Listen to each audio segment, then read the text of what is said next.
तो चलिए दोस्तों, आज मैं क्लास 10th का केमिस्ट्री का फर्स्ट चैप्टर लेकर आया हूँ। उसमें कुछ टॉपिक हैं, उसी टॉपिक को मैं समझाने का प्रयास करूंगा और आप लोग समझने का प्रयास कीजिए। तो चलिए देखने का प्रयास कीजिए। आज मैं बताऊंगा भौतिक परिवर्तन और रासायनिक परिवर्तन, और मैं बताऊंगा रासायनिक अभिक्रिया होता क्या है। तो चलिए देखने का प्रयास कीजिए। फिलहाल मैं बता रहा हूँ भौतिक परिवर्तन क्या होता है।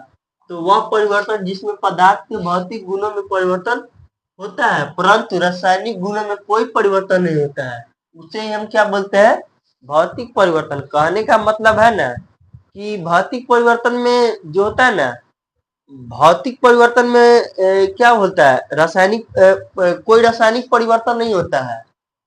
कहने का मतलब ना कि भौतिक परिवर्तन में पदार्थ का जो भौतिक गुण होता है ना उसमें परिवर्तन हो सकता है, लेकिन रासायनिक परिवर्तन नहीं होता है। तो एग्जाम्पल के माध्यम से समझने का प्रयास कीजिए। बल्ब का जलना, नमक के घोल और मोम का पिघलना इत्यादि, ये सब क्या है, ये सब जो है ना, ये सब आपका भौतिक परिवर्तन में आते हैं। तो चलिए अब रासायनिक परिवर्तन मैं बताता हूँ कि रासायनिक परिवर्तन एक्चुअली होता क्या है। तो वह परिवर्तन जिसमें रासायनिक गुणों में परिवर्तन होता है परंतु भौतिक गुणों में कोई परिवर्तन होता है। डिफिनेशन में कोई ज्यादा अंतर है नहीं। रासायनिक परिवर्तन में क्या है ना कि इसमें पदार्थों में रासायनिक परिवर्तन में पदार्थ का जो रासायनिक गुण होता है ना उसमें परिवर्तन होता है, लेकिन भौतिक में कोई परिवर्तन नहीं होता है। इसके रासायनिक परिवर्तन में इसका भौतिक गुणों में कोई परिवर्तन नहीं होता है, लेकिन रासायनिक गुणों में परिवर्तन होता है। तो समझने का प्रयास कीजिए एग्जाम्पल के माध्यम से। दूध से दही का जमना और लोहे पर जंग लगना, लकड़ी और कागज का जलना, ये सब क्या है, ये सब जो है ना, ये सब रासायनिक परिवर्तन है इत्यादि। अब चलते हैं रासायनिक अभिक्रिया होता क्या। तो एक्चुअली रासायनिक अभिक्रिया मैं समझाने जा रहा हूँ। जब कोई पदार्थ अकेले या किसी अन्य पदार्थ से क्रिया करके भिन्न भिन्न गुण वाले नए पदार्थों का निर्माण करते हैं उसे हम रासायनिक अभिक्रिया कहते हैं। कहने का मतलब जो है ना, कोई एक पदार्थ है, अकेले है, कोई एक पदार्थ है वो बिल्कुल अकेले है, लेकिन जब वो अकेले है ना तब कोई अकेले है या मतलब अकेले रहते हुए भी किसी अन्य पदार्थ से जब वो अभिक्रिया करता है ना, रिएक्शन करता है ना, तो एक नए पदार्थ का निर्माण करता है। उसे हम क्या बोलते हैं, उसे बोलते हैं रासायनिक अभिक्रिया। तो एग्जाम्पल के माध्यम से समझने का प्रयास कीजिए। H2 प्लस Cl मिलकर क्या बनता है, 2HCl। अब दिमाग में ये भी आया होगा कि HCl होता क्या है। तो HCl जो होता है ना, हाइड्रोक्लोरिक अम्ल होता है। HCl जो होता है हाइड्रोक्लोरिक अम्ल होता है।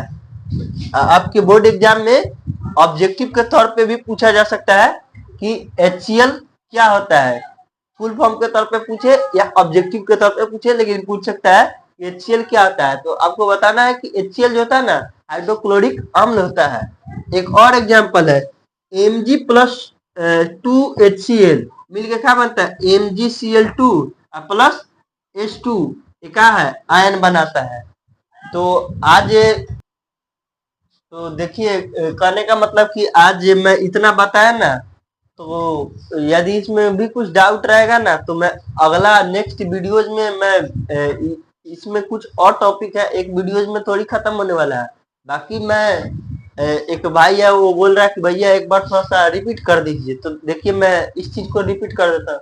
रासायनिक परिवर्तन होता क्या है, फास्टली मैं बता रहा हूँ। रासायनिक परिवर्तन जो होता है ना, भौतिक परिवर्तन क्या होता है, भौतिक परिवर्तन में क्या होता है ना कि भौतिक गुण में परिवर्तन तो होता है लेकिन रासायनिक गुण में कोई एक मिनट, भौतिक गुण में परिवर्तन होता है लेकिन रासायनिक गुण में कोई परिवर्तन नहीं होता है। लेकिन ठीक उसी प्रकार आप रासायनिक गुण में आइएगा कि रासायनिक परिवर्तन में, तो रासायनिक परिवर्तन में क्या, रासायनिक परिवर्तन तो होगा लेकिन भौतिक परिवर्तन नहीं होगा। लेकिन फिर अभिक्रिया, रासायनिक अभिक्रिया में आइएगा तो फिर वही प्रोसेस है। इसमें क्या है, कोई पदार्थ जो है ना, कोई पदार्थ है वो किसी पदार्थ से रिएक्शन करता है ना, तो क्या एक नया पदार्थ का निर्माण करता है। और कुछ ज्यादा इसमें मतलब कि ये वो सोचने वाली बड़ी बात नहीं है कि रासायनिक अभिक्रिया क्या है, भौतिक अभिक्रिया क्या है, और रासायनिक मतलब कि रासायनिक परिवर्तन क्या है, भौतिक परिवर्तन क्या है, और रासायनिक अभिक्रिया है। जो भी मैं बताया हूँ ना, एक्चुअली ज्यादा मोर देन मतलब कि ज्यादा टफ तो नहीं है मेरे हिसाब से। आज की क्लास में मैं इतना ही रखता हूँ, फिर मिलता हूँ नेक्स्ट वीडियो के साथ। आज के लिए बस इतना ही, इतना होगा।